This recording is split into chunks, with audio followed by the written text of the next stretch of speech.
الحمد لله رب العالمين والعاقبة للمتقين والصلاة والسلام على سيدنا محمد الصادق الوعد الأمين. أما بعد فأعوذ بالله من الشيطان الرجيم. بسم الله الرحمن الرحيم.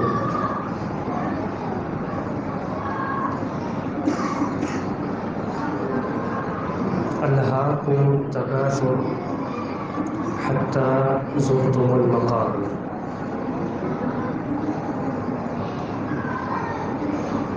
ألهاكم غافل کر دیا ہے تمہیں،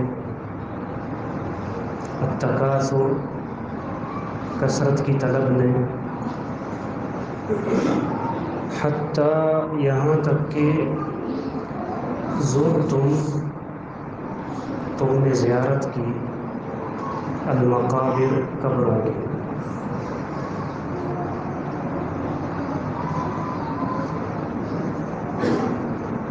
اگر آپ کو برا نہ لگے تو آپ سے گزارش ہے کہ آپ قریب آ جائیں، کیونکہ مائک تھوڑا وہ ڈسٹرب کر رہا ہے. منجی کر رہا ہے.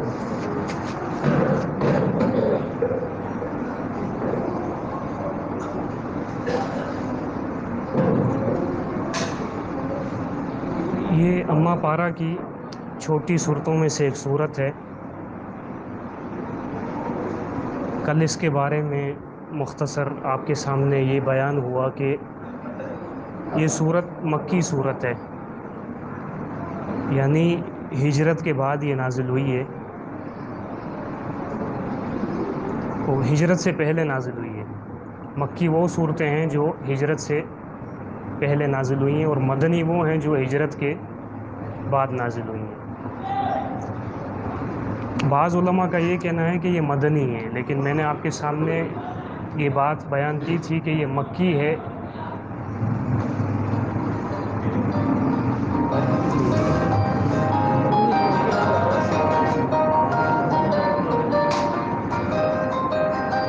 یہ صورت مکی ہے.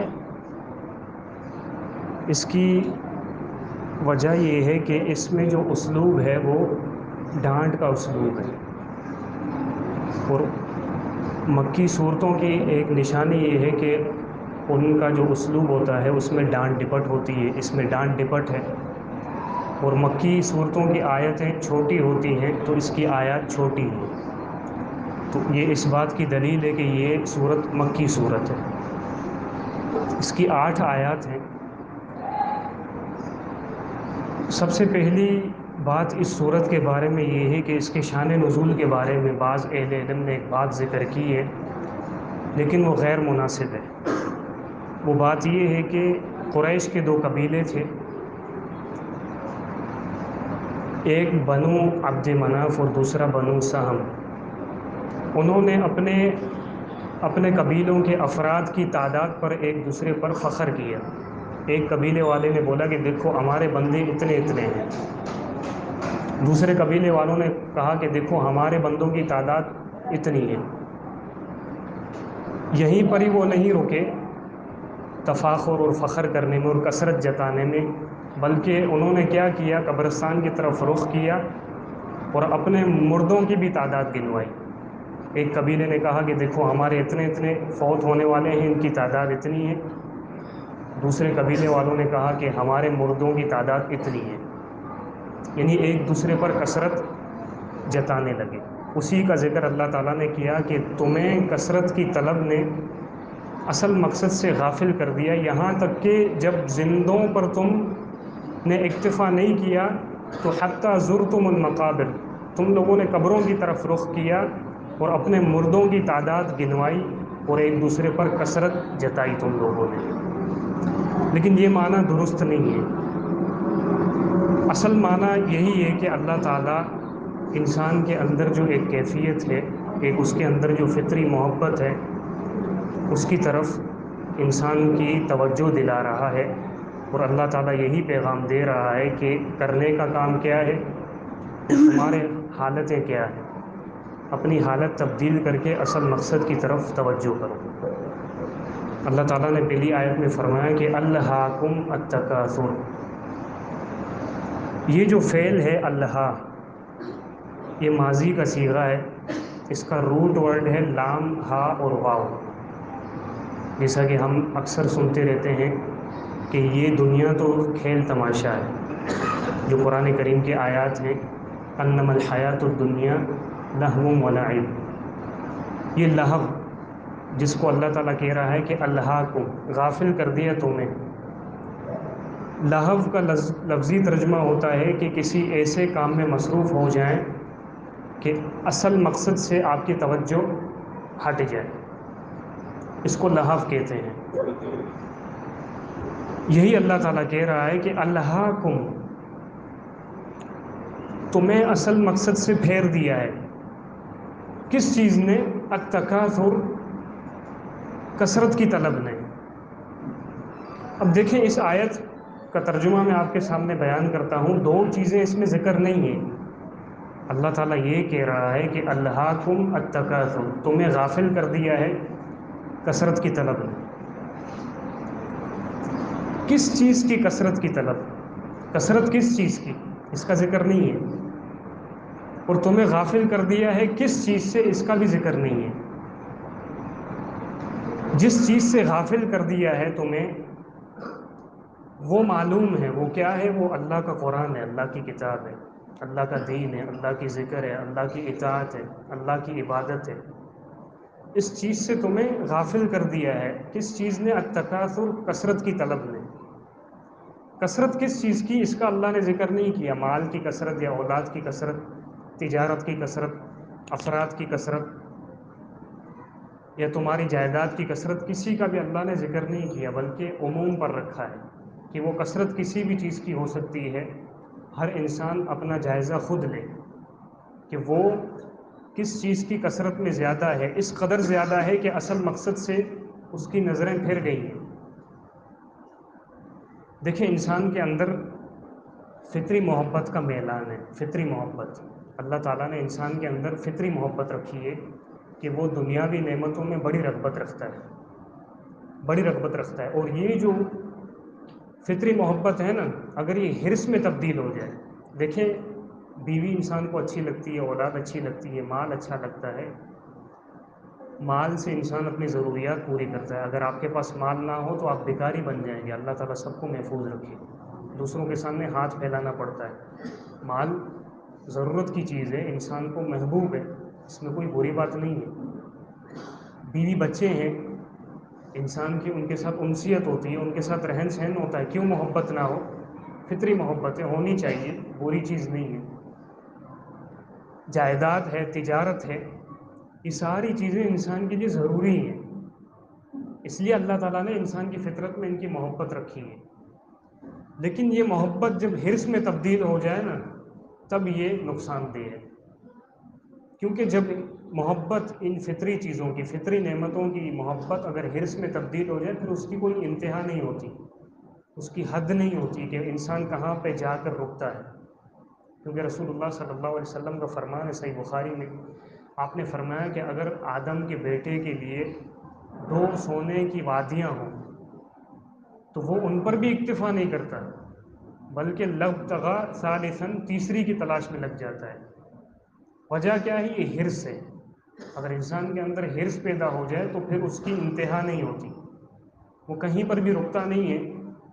اور جب وہ حرص میں چلا جائے نا، نعمت کی کثرت میں لگ جائے، تو پھر وہ اصل مقصد سے غافل ہو جاتا ہے کہ یار اللہ نے مجھے کس لیے بھیجا ہے؟ اللہ نے مجھے عبادت کے لیے بھیجا ہے، میں عبادت میں بڑھ چڑھ کر حصہ دوں، نہ کہ یہ کہ میں دنیاوی نعمتوں کو حاصل کرنے میں بڑھ چڑھ کر حصہ دوں۔ رسول اللہ صلی اللہ علیہ وسلم کا فرمان ہے جامع ترمذی میں، آپ نے ایک مثال بیان کی، آپ نے فرمایا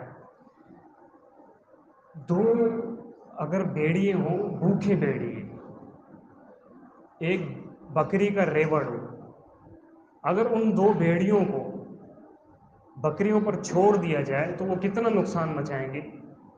شاید کہ کسی ایک بکری کو بھی وہ زندہ نہیں چھوڑیں گے، چیر کر پھاڑ دیں گے، 2 بھوکے بھیڑیے۔ آپ نے فرمایا کہ یہ جو بھوکے بھیڑیے ہیں، یہ جتنا نقصان دیتے ہیں نا بکری کے ریوڑ کو، اس سے بھی زیادہ نقصان پتہ ہے کیا چیز دیتی ہے انسان کے اندر؟ دو چیزوں کی ہرس، ایک مال کی ہرس اور ایک دنیا میں کسی مقام پر وہ فائز ہو جائے، کسی منصب پر فائز ہو جائے۔ یہ دو چیزوں کی ہرس انسان کے دین کو جتنا نقصان دیتی ہیں، اتنا دو بھوکے بھیڑیے بکری کے ریوڑ کو بھی نقصان نہیں دیتے۔ تو ہرس نہیں ہونی چاہیے انسان کے اندر، ایک لیول ہو۔ میں نے آپ کو کل بتایا کہ اس صورت کا موضوع یہی ہے کہ انسان کی دنیاوی زندگی اور آخرت کی زندگی کی تیاری، ان دونوں کے درمیان ایک توازن ہو، ایک بیلنس ہو، کمی زیادتی نہیں ہونی چاہیے۔ تو اللہ یہی سمجھا رہا ہے کہ ہم میں سے اکثر کی حالت یہی ہوتی ہے کہ الہاکم التکاثر، تمہیں غافل کر دیا ہے کثرت کی طلب میں۔ ہم کثرت کی طلب میں لگ جاتے ہیں، جتنا مال ہے اس سے مزید بڑھانے کی کوشش کرتے ہیں۔ دیکھیں ہم اکثر سنتے ہیں نا کہ بھائی توکل یہ نہیں ہے کہ گھر میں بیٹھے رہو، اللہ خود ہی تمہیں گھر میں رزق پہنچائے گا، بلکہ کوشش کرو۔ ہم سنتے ہیں نا یہ بات، توکل یہ ہے کہ تم کوشش کرو رزق کے لیے، پھر جتنا تمہارے نصیب میں ہے اتنا ملے گا۔ توکل یہ نہیں ہے کہ تم بیٹھے رہو اور خود ہی اللہ رزق پہنچائے گا۔ جہاں یہ بات ہے نا کہ توکل یہ نہیں ہے کہ تم گھر میں بیٹھے رہو خود ہی رزق آئے گا، تو دوسرا نقطہ یہ بھی آپ ذہن میں رکھیں، یہ بھی توکل نہیں ہے کہ اللہ تعالیٰ نے مجھے اور آپ کو اتنا رزق دیا ہے کہ ہم کسی کے محتاج نہیں ہیں پھر بھی ڈبل کوشش کریں ہم، یہ بھی توکل کے خلاف ہے۔ یعنی مجھے اللہ نے اتنا دیا ہے کہ میری کمر مضبوط ہے، مجھے کسی کے سامنے ہاتھ پھیلانے کی ضرورت پیش نہیں آ رہی، لیکن میں پھر بھی مزید جو ہے نا بیک اپ بنانے کی کوشش کر رہا ہوں، مزید مال بڑھانے کی کوشش کر رہا ہوں۔ اس کا مطلب مجھے بھی اللہ پر توکل نہیں ہے، میں بھی اس شک میں ہوں کہ شاید میری جو روزی کا ذریعہ آج ہے وہ ختم ہو سکتا ہے، اس لیے میں دوسرے اثاثے بنانے کی کوشش کروں۔ یہ بھی تو توکل کے خلاف ہے نا، یہ بھی توکل نہیں ہے۔ تو کثرت کی طلب یہ توکل کے خلاف ہے۔ رسول اللہ صلی اللہ علیہ وسلم کا فرمان ہے صحیح مسلم میں، اللہ کے رسول صلی اللہ علیہ وسلم یہ سورت تلاوت کر رہے تھے۔ عبداللہ بن شخیر رضی اللہ عنہ صحابی رسول وہ فرماتے ہیں میں اللہ کے رسول کے پاس آیا، آپ یہ سورت تلاوت کر رہے تھے۔ یہ سورت تلاوت آپ نے کی، پھر اس کے بعد آپ نے حدیث بیان کی۔ وہ حدیث کیا ہے؟ آپ نے فرمایا کہ یقول ابن آدم مالی مالی، انسان کہتا ہے کہ میرا مال میرا مال، یعنی انسان مال کی کوشش میں لگا رہتا ہے، بس مال ہی آئے، کثرت آ جائے، نعمتوں کی کثرت آ جائے، اسی کوشش میں لگا رہتا ہے۔ پھر آپ نے آگے فرمایا کہ اے ابن آدم، تیرا مال تو صرف یہی ہے کہ ما اکلت فافنیت، جو تو نے کھایا اور ختم کر دیا یہی تیرا مال ہے۔ او لبست فابلیت، جو تو نے پہنا اور اس کو پہن کر ساڑ دیا، بوسیدہ کر دیا، یہی تیرا مال ہے۔ یا جو تو نے اللہ کی راہ میں خرچ کیا اور اس کو سیو کر دیا، یہی تیرا مال ہے۔ اس کے علاوہ انسان جو بھی کوشش کرتا ہے، جتنا بھی کماتا ہے، جتنے بھی اثاثے بناتا ہے، وہ کس کے لیے ہوتے ہیں؟ تارک للناس، وہ اصل میں بعد میں آنے والوں کے لیے ہوتے ہیں، انسان کو اس سے کوئی فائدہ نہیں ہوتا۔ کتنے آپ کو ایسی مثالیں ملیں گی، ایک انسان ہے وہ فیوچر پلاننگ کرتا ہے، اپنی فیوچر پلاننگ الگ کرتا ہے، بچوں کے لیے اثاثے بنانے کی کوشش الگ کرتا ہے، اس کوشش میں لگا رہتا ہے حتیٰ زرتم المقابر، یہاں تک کہ وہ قبر میں پہنچ جاتا ہے۔ اب اس نے اتنی محنت کی، اس کو تو فائدہ نہیں ہوا، وہ کس کو پہنچا؟ اس کی اولاد کو، اس کے ورثاء کو۔ جو بھی اس نے محنت کی، جتنے بھی اس نے بیک اپ کھڑے کیے، اس نے ایسٹ بنائے، اثاثے تیار کیے، سب کا فائدہ پیچھے آنے والوں کو ہوا۔ اور اس کا دوسرا نقصان کیا ہوا؟ اولاد آپس میں لڑ پڑی بعد میں، اتنے اثاثے بنا دیے کہ اولاد میں بھی ہرس پیدا ہو گئی کہ اب ایک دوسرے میں وہ لڑ کر مر رہے ہیں کہ یہ مال صرف میرا ہے، دوسرا بیٹا کہتا ہے صرف میرا ہے۔ تو یہ نقصان ہے، اس کے سوا کچھ بھی نہیں ہے دنیا کی زندگی۔ رسول اللہ صلی اللہ علیہ وسلم کا فرمان ہے صحیح مسلم میں، آپ نے فرمایا کہ قد افلح من اسلم ورزق کفافا وقنعه اللہ بما آتاه، وہ شخص کامیاب ہو گیا دنیا میں بھی آخرت میں بھی جو اپنے رب کا فرما بردار بن گیا، اپنے رب کی عبادت میں لگ گیا اور آخرت کی تیاری میں لگ گیا، اور اس کی دنیاوی زندگی کی حالت کیا ہے؟ ورزق کفافا، اس کے پاس اتنا رزق ہے جو اس کی ضروریات پوری کرنے کے لیے کافی ہیں۔ اس کو کسی کے سامنے ہاتھ پھیلانے کی ضرورت نہیں پڑتی، اور پھر اس کے بعد وہ کیا کرتا ہے، اس کے بعد مزید کوشش نہیں کرتا کہ مزید میرے پاس رزق آ جائے تاکہ ایکسٹرا چیزیں، ایکسٹرا نعمتیں میرے پاس پڑی ہوں کہ کل کو اگر موجودہ نعمتیں فنا ہو جائیں تو وہ ایکسٹرا میں استعمال کر سکوں. نہیں، بلکہ اس کی حالت یہ ہوتی ہے کہ اس کے پاس رزق تو صرف اتنا ہے کہ اس کی ضروریات پوری ہو رہی ہیں، لیکن مزید اس کی کیفیت یہ ہے کہ وَقَنَّعَهُ اللَّهُ بِمَا آتَاهُ، جتنا اللہ نے اس کو دیا ہے اس پر وہ شکر کرتا ہے، قناعت کرتا ہے، مزید کی کوشش میں نہیں پڑتا. ہماری حالت یہ ہے کہ ہم دنیاوی نعمتیں بنانے کے لیے بڑی کوشش کرتے ہیں، لیکن آخرت کی زندگی کے لیے عمل میں مزید جو ہے بڑھ چڑھ کر حصہ لینے کی کوشش نہیں کرتے ہیں. ہم خود جائزہ لیں. کبھی میں نے یہ سوچا ہے کہ یار آج جتنا میں نے قرآن پڑھا ہے کل میں اس سے زیادہ قرآن پڑھوں؟ نہیں، ہماری کوشش یہ نہیں ہوتی. آج میں نے جو نوافل پڑھے ہیں کل آنے والے دن میں اس سے بڑھ کر نوافل پڑھوں؟ نہیں. آج میں نے کسی کے ساتھ نیکی کی ہے تو کل مزید نیکی کروں، یہ طلب ہوتی ہے؟ نہیں. الا ماشاء اللہ، بہت ہی کم ہوتے ہیں جن کو اللہ تعالیٰ یہ توفیق دیتا ہے. ہماری اکثریت کی حالت یہی ہوتی ہے کہ ہم دنیاوی نعمتیں زیادہ بنانے کی کوشش میں لگ جاتے ہیں، اس قدر لگ جاتے ہیں جو اللہ تعالیٰ ہمیں کہہ رہا ہے کہ حتیٰ زرتم المقابر، کہ ہم قبروں میں پہنچ جاتے ہیں. یہاں اللہ تعالیٰ نے جو الفاظ استعمال کیے ہیں کہ حتیٰ زرتم المقابر، تمہیں نعمتوں کی کثرت کی طلب نے اس قدر غافل کر دیا ہے کہ یہاں تک تم قبروں کی زیارت کر چکے. قبروں کی زیارت سے مراد قبروں میں دفن ہونا ہے، لیکن یہاں پر زیارت کا لفظ اللہ نے کیوں استعمال کیا؟ اللہ یہ بھی کہہ سکتا تھا نا کہ حتیٰ دفنتم بالمقابر، یہاں تک کہ تم قبروں میں مدفون ہو گئے. نہیں، اللہ نے کہا کہ حتیٰ زرتم المقابر، یہاں تک کہ تم نے قبروں کی زیارت کی. زیارت کا لفظ استعمال کیا ہے، اس میں اشارہ یہ ہے کہ جو شخص کسی جگہ کا زائر ہوتا ہے نا، زیارت کرنے والا، وہ وہاں پر ہمیشہ نہیں رہتا. قبروں کی ہم سب زیارت کرنے والے ہیں، قبر ہمارا اصل ٹھکانہ نہیں ہے، بلکہ قبروں کی زیارت کرنے کے بعد اصل ٹھکانہ یا تو ہمارا جنت ہے، اللہ تعالیٰ ہمیں نصیب کرے، یا تو ہمارا ٹھکانہ جہنم ہے، اللہ تعالیٰ ہم سب کو اس سے محفوظ رکھے. تو انسان کو کرنا کیا چاہیے؟ کرنا یہ چاہیے کہ بھائی جو اللہ تعالیٰ نے ہمیں زندگی دی ہے، اس زندگی میں جو ضروریات ہیں اس کو پورا کرنے کی کوشش کرنی چاہیے. اس سے بڑھ چڑھ کر نعمتیں حاصل کرنے کی کوشش نہیں کرنی چاہیے. کیونکہ جتنی نعمتیں ہوں گی نا کثرت سے، پھر اللہ تعالیٰ سوال بھی اتنے زیادہ کرے گا. عمر بن عبدالعزیز رحمہ اللہ کا ایک قصہ ہے چھوٹا. وقت کے خلیفہ ہیں، شام، عراق، مصر، پتہ نہیں کہاں تک ان کی خلافت محیط تھی، کہاں تک پھیلی ہوئی تھی. جس کے پاس جتنا پاور زیادہ ہوتا ہے تو یوں سمجھ لیں کہ اس کے لیے کوئی مشکل نہیں ہے کہ وہ دنیا کی نعمتیں جمع کر سکے. کوئی مشکل نہیں. وہ خلیفہ ہے، وقت کا خلیفہ ہے. اگر وہ چاہتے تو اپنے لیے کیا کچھ نہ کر سکتے، لیکن ان کی دنیاوی زندگی کی حالت کیا تھی کہ ایک مرتبہ اپنی بیٹیوں کے گھر جاتے ہیں زیارت کرنے، عشاء کی نماز کے بعد. بیٹیوں کے گھر میں جاتے ہیں، ساری بیٹیاں ایک گھر میں جمع ہیں. جب دروازے پر آتے ہیں تو ان میں سے ایک بیٹی دروازہ کھول کر پھر گھر کے اندر چلی جاتی ہے سلام کا جواب دے کر، اور والد سے کوئی بھی باتیں نہیں کر رہا بیٹیوں میں سے. والد نے پوچھا کہ کیا باتیں، اتنے دنوں کے بعد میں آیا ہوں، تم لوگ مجھ سے بات نہیں کر رہے. جب بات کرنے کی باری آئی تو اس طرح بات کر رہی تھی، منہ پر ہاتھ رکھ کر. ہر بیٹی اس طرح بات کر رہی تھی. تو فرمایا کیا وجہ ہے؟ ایک تو تم بات نہیں کر رہی ہو، بات بھی کر رہی ہو، تم میں سے ہر بیٹی منہ پر ہاتھ کیوں رکھ رہی ہے اپنے؟ سیدھے بات کرو، ریلیکس ہو کر. وجہ کیا ہے؟ اس طرح کیوں بات کر رہی ہے؟ تو بیٹیوں میں سے ایک بیٹی نے جواب دیا، اصل وجہ یہ ہے کہ کافی دن ہو گئے ہم لوگ کھانے میں دال اور پیاز کھا رہے ہیں.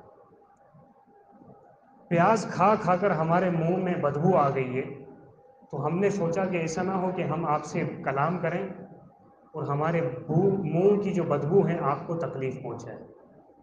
یعنی یہ گھر کی حالت ہے. کھانے کے لیے یہی ہے کہ گھر میں کتنے دن ہو گئے دال اور پیاز کھا رہے ہیں. ہمارے دن میں، ہمارے گھروں میں اگر 2 یا 3 دن تک دال پکے تو ہم شور مچاتے ہیں، ہمارے منہ چڑھ جاتے ہیں، صرف اس وجہ سے کہ یار یہ تنگی کیوں ہے. اصل میں یہ ناشکری اللہ کی ناشکری ہے. عمر بن عبدالعزیز خاموش ہو گئے اور تھوڑی دیر کے بعد جواب دیا کہ میری بیٹیوں، کرنے کو تو میں سب کچھ کر سکتا ہوں، تمہارے لیے اچھے کھانے مہیا کر دوں، اچھے کپڑے تمہارے لیے مہیا کر دوں، پینے کے لیے مشروبات کے ڈھیر لگا دوں، لیکن صرف مجھے اس بات کا جواب دو، کیا تم یہ پسند کرتی ہو کہ میں تمہارے سامنے نعمتوں کے انبار لگا دوں، پھر کل قیامت کے دن ان نعمتوں کا حساب دینے اللہ کے سامنے کھڑا ہوں اور کہیں میں جواب نہ دے سکوں اور اس جواب نہ دے سکنے کی وجہ سے اللہ تعالیٰ مجھے جہنم کی طرف دھکیل دے؟ بیٹوں نے کہا نہیں، ہم نہیں چاہتے، یہ دنیا کی زندگی تو ہم گزار لیں گے لیکن ہم نہیں چاہتے کہ ہماری وجہ سے آپ اللہ کے سامنے کھڑے ہوں اور حساب میں فیل ہو کر جہنم کی طرف چلے جائیں۔ تو وجہ یہ ہے کہ بھائی جتنی نعمتیں ہوں گی اتنا حساب زیادہ ہوگا۔ اللہ کے سامنے کس کے اندر طاقت ہے کہ زیادہ دیر تک کھڑا رہ سکے؟ وہ کسی کے اندر طاقت نہیں ہے۔ اور رسول اللہ صلی اللہ علیہ وسلم کا فرمان ہے، اگر کسی سے اللہ نے پوچھ لیا من نوقش حسابہ فقد عذب، کسی سے اگر پوچھ لیا نا کہ تم نے فلاں کام کیوں کیا ہے، تو پھر کیوں کا کسی کے پاس بھی جواب نہیں ہے۔ ہو سکتا ہے ہم کسی نعمت کو حاصل کریں حرام طریقے سے اور اللہ تعالیٰ ہم سے پوچھ لے کہ کیوں کیا یہ تم نے، کیا اس کیوں کا میرے اور آپ کے پاس جواب ہے؟ نہیں ہے۔ کیا دیں گے؟ پتہ بھی ہے کہ اللہ حرام ہے لیکن پھر بھی کما لیا پیٹ کے لیے، خواہشات کو بجھانے کے لیے، کیوں کا کسی کے پاس بھی جواب نہیں ہے۔ تو یہی اللہ کہہ رہا ہے کہ اپنا تزکیہ کریں، ہمیں چاہیے کہ ہم اپنا تزکیہ کریں، اصل مقصد کی طرف توجہ ہونی چاہیے۔ اصل مقصد یہی ہے کہ اللہ نے مجھے بھیجا ہے تاکہ میں بڑھ چڑھ کر عبادت کروں، بڑھ چڑھ کر نیکیاں کروں اور میرے اللہ کو میں راضی کروں۔ لیکن ہماری حالت یہ ہے کہ ہم بڑھ چڑھ کر اثاثے بناتے ہیں اور اصل مقصد سے نظریں چرا بیٹھتے ہیں۔ ہماری حالت یہی ہے۔ اللہ تعالیٰ سے دعا ہے کہ اللہ تعالیٰ ہمیں اپنے حال کی اصلاح کرنے کی توفیق عطا فرمائے۔ کل انشاءاللہ پڑھیں گے کہ قبر سے کیا مراد ہے اور قبر میں انسان کے ساتھ کیا ہوتا ہے اور قبر کے بعد کی زندگی میں انسان کے ساتھ کیا ہوتا ہے۔ یہ وہ باتیں ہیں، یہ وہ امور ہیں کہ جن امور کو سن کر انسان کا دل پگھلتا ہے اور اس دل کے پگھلنے کے بعد انسان اپنے اصل مقصد کی طرف لپکتا ہے۔ اللہ تعالیٰ سے دعا ہے کہ اللہ تعالیٰ ہمیں اپنی اصلاح کرنے کی توفیق عطا فرمائے۔ وآخر دعوانا ان الحمد للہ رب العالمین۔ اس ویڈیو کو زیادہ سے زیادہ شیئر کیجیے اور ہمارے چینل سبحانی مسجد لیاری کو سبسکرائب کیجیے اور صدقہ جاریہ کے مستحق بنیے۔ جزاکم اللہ خیرا کثیرا فی الدنیا والآخرہ۔